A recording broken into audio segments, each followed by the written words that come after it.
Katt Williams is exposing Diddy for his infamous King Night parties, where he was reportedly involved in the sexual abuse of both men and women, demanding to be treated like royalty. These shocking allegations have resurfaced in a recent lawsuit against Diddy, and fans are now saying that Katt Williams had warned about this years ago. Motherfuckers be gay in Hollywood, you never fucking expect it. They be having these big ass mansion parties, and the mansion party, the whole mansion is a party, and then it's a separate party in the little rooms. I ain't been famous that goddamn long. I'm excited in a motherfucker to be at the mansion party. You be looking at all the goddamn rooms, and you fuck around and look in the wrong room and shit.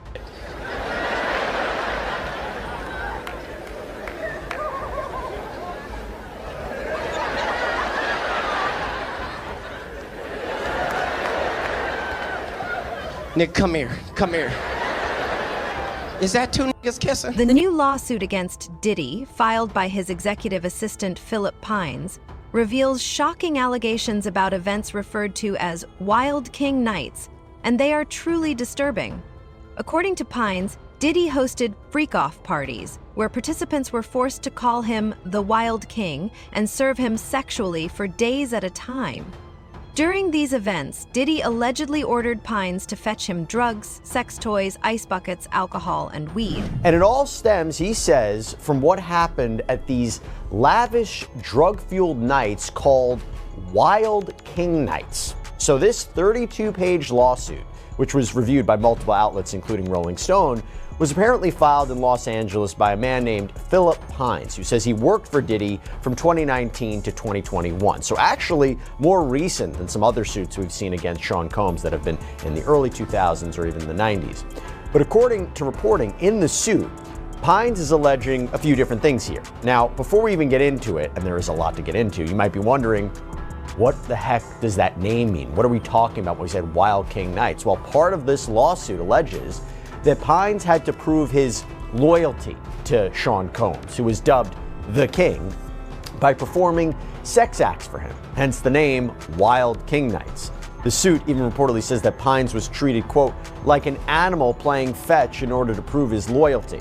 He says that Diddy instructed him to prepare spaces with these specific items. Quote, plaintiff was instructed by Sean Combs on multiple occasions to ensure his personal bedroom and or various hotel rooms were set up with red lights, ice buckets, alcohol, marijuana joints, honey packs for male libido, baby oil, Astroglide, towels, illegal drugs, and I'm sorry to say this, power banger sex machines. That's the way it's categorized. Now, if you're unfamiliar, Astroglide is a lubricant, and also on that list allegedly was an erectile dysfunction drug called Cialis and the morning after pill. So these party supplies, he says, were kept in a bag called the MVP bag.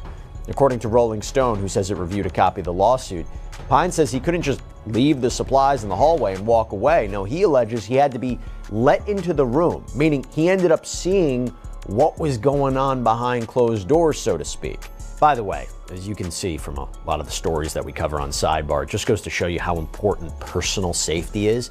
And by the way, that is especially true when it comes to protecting your privacy online. I think you would be shocked at how much of your personal information is out there, like your address, your phone number. Do you ever wonder why you get so many spam calls and emails? That's because all that information is all public. But that is where our sponsor Incogni comes in. So this is a service that helps you take control of your online privacy by removing your personal data from data brokers, the huge companies that sell and trade your information without your permission. Here's the kicker. These data brokers have to remove you from their database if you ask them to. Now you're thinking, I don't have time to call a data broker. Well, again, that's where Incogni comes in. They contact those companies for you. You don't have to do a thing. And then they alert you once that request has been completed. So I highly recommend giving Incogni a try. And right now, anybody who uses code SIDEBAR and Incogni.com/sidebar gets 60% off of an annual Incogni plan. Now, Mauricio, there's something very interesting here I want to talk about, is that Pines makes mention of the fact that he was exposed to what was allegedly going on inside these rooms, that he couldn't just drop the stuff off and leave. If those allegations are true, how does that impact the strength of his claim, the strength of this lawsuit? Because allegedly he's a key eyewitness. He's a key eyewitness, and not only that, but he says that he was forced to look at the videos that memorialize these parties and these events when he was scrubbing the videos off of his phone. And he actually says that he was intimidated and threatened that if Sean Combs' family were to ever find the videos or images, that he would never work in the industry again. So not only was he live seeing the actual events that occurred, but he was also referenced to have to look at the videos and images that were when he had to scrub. The most shocking aspect of these allegations is how closely they align with the federal criminal indictment against Diddy. According to former federal prosecutors, there's a strong possibility that the feds interviewed Philip Pines before Diddy's arrest. Given that Pines served as Diddy's executive assistant for years, the information he can provide could be crucial to the case. Consistent with what the allegations are that are laid out by prosecutors when they describe the freak-offs in their indictment, right? These sex-fueled parties, these drug-fueled parties, the baby oil, the Astroglide, and it makes me wonder, A, do you think Mr. Pines is a cooperating witness for the government? B, if so, do you think he was one of the people that they originally spoke to when they were coming up with this, when they were drafting the indictment and coming up with the charges? Or do you think he's come out after? Because again, I think the timing of the lawsuit's important too, at the end of the year, right now. Talk to me about what you think his role might be. If I had to guess, I would figure that the feds already talked to him, just because I know from my experience dealing with them how all-encompassing their investigations are. And if he really was his executive assistant from the time frame that they allege in the lawsuit, I can't see a scenario where they wouldn't.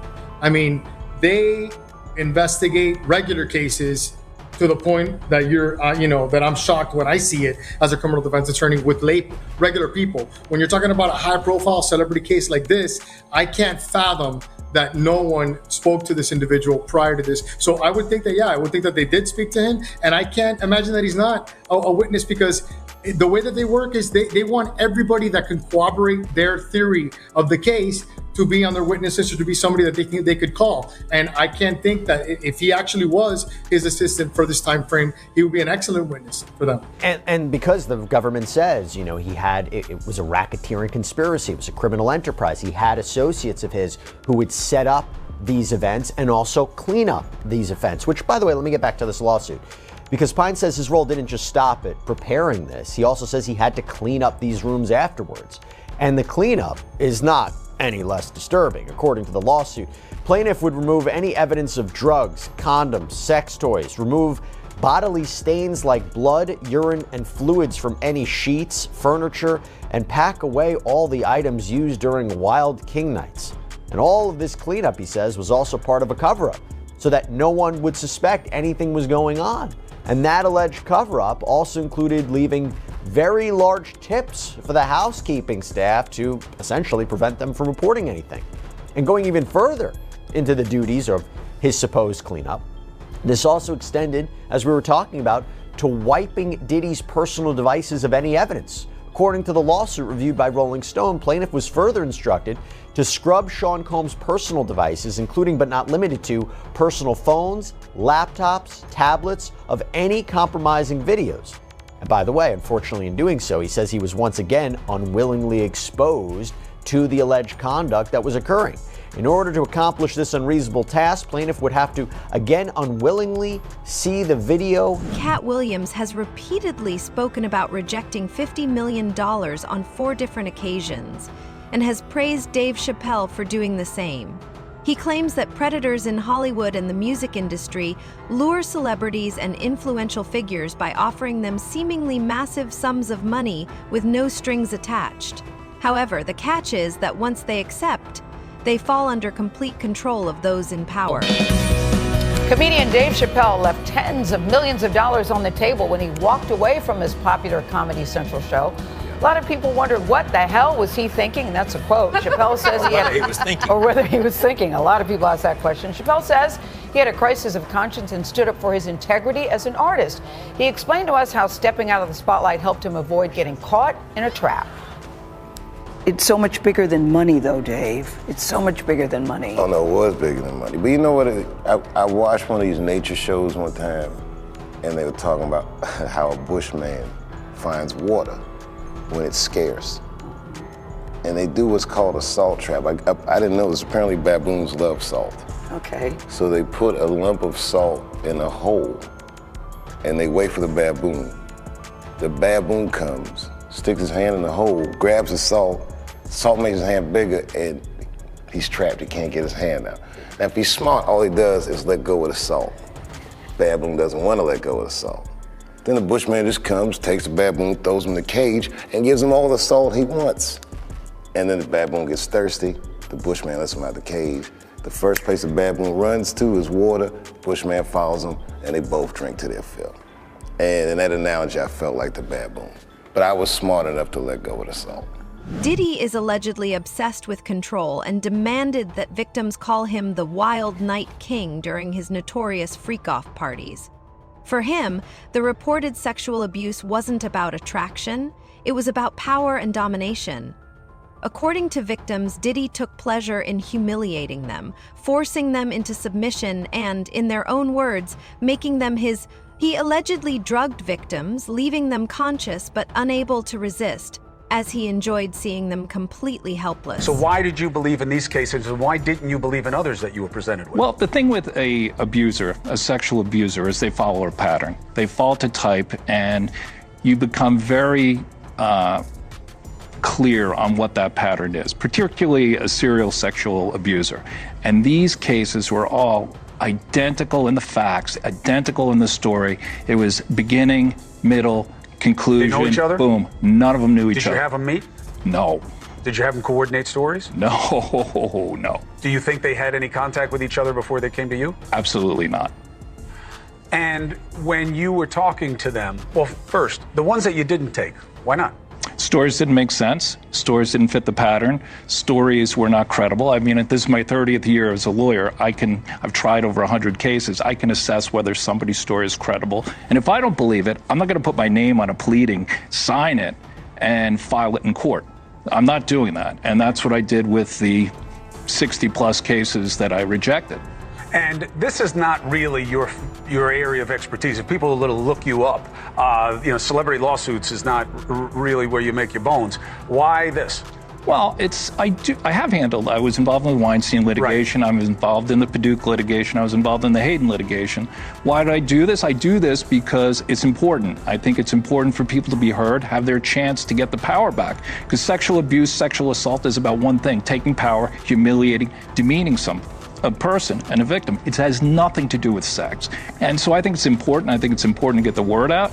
I think it's important for men to feel, hey, look, I can come out and be heard just like a woman could. And the defense that, look, they knew what they were getting into. These are regrets. They went there, they partied, and now they see a pocket. No, I don't think so. One, my client was... Were they gay men? One was bisexual, the other ones were not. And they were going there. The client was bisexual, worked for Diddy. Diddy owed him money for doing errands for him and being his step and fetch, for lack of a better word. And I think it was a power move. It was a clear power move because this guy had the nerve to come to him and say, you owe me money. And so Diddy said, come on to the Intercontinental Hotel. He gives him the drug, knocks him out, sodomizes him. And I won't use the term that my client used, but I will. He said he tried to turn me into his B word. And I think it was a clear power move on each and every occasion. I think the ones that took place in the Park Hyatt, that wasn't partying. My client met him at a nightclub in the city here with a music producer. He didn't think he was getting into that. The man who was raped in the Hamptons, he thought he was going to a white party. Who wouldn't want to go to a white party? I would have gone to a white party back in the day. I wouldn't go now. But they went there innocently, and this is what happened to them. I never went. I appreciate you very much. We will follow the cases. 8 freak-off videos, confirmed by Diddy's legal team, have been given to the FBI and Homeland Security. Courtney Burgess, a close friend of Diddy's late ex-wife, Kim Porter, reportedly handed over the tapes after being subpoenaed in a federal trial. His lawyer, Ariel Mitchell, says Burgess will soon testify before a grand jury and that there is even more evidence against Diddy than people think. Is your client fearful if Diddy does get out? As you know, I represent other clients, actual victims who have sued Mr. Combs, Diddy, in civil court, and all of them are very apprehensive about their safety if he were to be granted bond. I am confident in the court. I am sure that the court will remain with their previous decision of no bond. I feel like the judge only gave this let me think about it just to not make it as obvious But I have all the confidence in the world and the federal court in the state of New York that they will remain keeping Diddy under no bond, and that all of the victims in this case will be able to proceed sooner rather than later. Yeah, and you mentioned, I mean, you don't just represent this man, you represent other alleged victims too and people involved. Have there been any threats made against any of your clients? There have been threats from people on the internet, but not from, at least what we don't know, from Diddy to be directly. So my clients have, Mr. Burgess has received several death threats. My client, Mrs. Parham, has been receiving threats, but we don't know if they're just regular people from the internet or if they're actually people who were sent by Diddy. Do you have any idea where the threats are coming from? I mean, have you done any investigation? Well, most of the investigation leads us to a lot of burner accounts on Instagram, and we're trying to now sift through possibly working with law enforcement to try to get subpoenas to determine the IP addresses of where those threats were emanating. So, okay, interesting. We know that the cease and desist letter has now come. Has there been any other pressure of any kind that you or your clients have felt to stop talking? In general, I feel that the gag order, when we talk about that, Mark Agnifilio wrote about me specifically, and also all of the other plaintiffs in the civil lawsuits to try to have all of us gagged. There's pressure every day that us continuing to talk about this is putting not only our lives in jeopardy, but could be potentially used against us in a gag order. Diddy isn't the only one facing legal trouble. J-Lo and Jay-Z may be next. A new lawsuit filed by victim Cardello Smith names J-Lo as a willing participant with Diddy and calls her a material witness in an upcoming trial. Smith alleges that Diddy raped him in 1997 at a Holiday Inn in Detroit, where he was working as a bartender. He also claims Diddy recorded the assault and that J-Lo had access to the footage. Wow.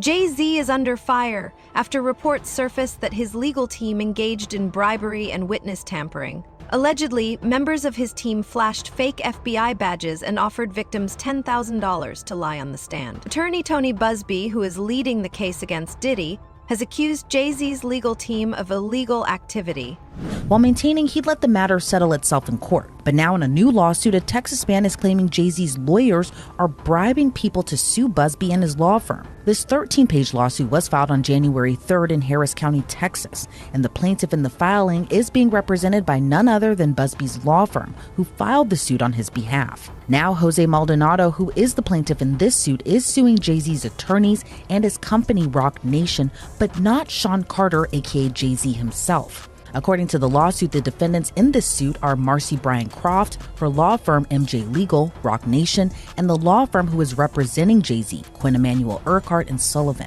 They allege the defendants conspired to obstruct justice by engaging in shadowy operatives to illegally get more than 24 current and former clients of Busby's law firm to turn around and sue them. The suit claims Rock Nation is financing this alleged effort, while attorneys Marcy Croft and the law firm Quinn Emanuel are orchestrating this whole thing. According to the suit, the defendants' agents were pretending to work for the state of Texas and allegedly flashed fake badges, which the suit says wasn't very smart or careful, but also illegal. The suit states the defendants' agents offered as much as $10,000 to a former client to sue the Busby law firm, but the so-called agents were allegedly caught on audio tape red-handed. The suit claims attorney Marcy Croft, who is a lawyer but also a member of Team Rock, was orchestrating that whole effort. Then in another recording, those agents were describing in great detail the alleged criminal conspiracy. The suit claims they went so far to admit the lawsuits would be reported in the press, and some former clients already accepted money to join that alleged effort. As I mentioned, Sean Carter, aka Jay-Z, isn't named as a defendant in the lawsuit. However, the suit claims Rock Nation and Jay-Z are synonymous, given the mogul is the founder and chairman. The lawsuit acknowledges Busby's law firm filed the rape lawsuit against Jay-Z in New York federal court, and as a result, Jay-Z sued Busby's law firm in Los Angeles state court. But the suit claims while all of that legal back and forth was going on, Jay-Z's attorneys, who represent himself and his Rock Nation, denied in open court and in the press their involvement in the alleged scheme. He claims the defendants used him as a pawn. He alleges on behalf of Marcy Croft 2 people attempted to contact him many times and went so far as to go to what they believed to be Maldonado's home. Instead, they went to his dad's house and allegedly identified themselves as federal officers. After realizing they were at the wrong home, they continued to contact Maldonado, and Maldonado claims they were pushy. Once they got in touch with him, he claims those individuals said they were with the state and they were putting together a lawsuit on behalf of Marcy Croft and the company she worked for. The suit alleges Croft said she would assign Maldonado's case to someone who could get him a lot of money. Instead, Maldonado contacted the Busby law firm, and now they're suing for solicitation and civil conspiracy. In a statement to the Houston Chronicle, Busby said, quote, "The conduct alleged by Mr. Maldonado is illegal and unethical. We know investigators have gone all over the United States illegally contacting our former clients to try to entice them with money to sue our firm. According to Mr. Maldonado, we now know who is behind this effort. We won't be intimidated nor deterred in our important work. I expect more lawsuits will follow as we continue to hear former clients report this egregious conduct," end quote. But Marcy Croft fired back against the allegations, saying the lawsuit reeks of desperation. She also told the Houston Chronicle, quote, "For over 25 years, I've dedicated my career to exposing and dismantling networks of fraud and manipulation. I didn't ask to be a part of this fight, but now that he's dragged me into it, he should know that I'm not someone who backs down. Mr. Busby should be worried. Truth and justice are on my side, and I have every intention of holding him accountable."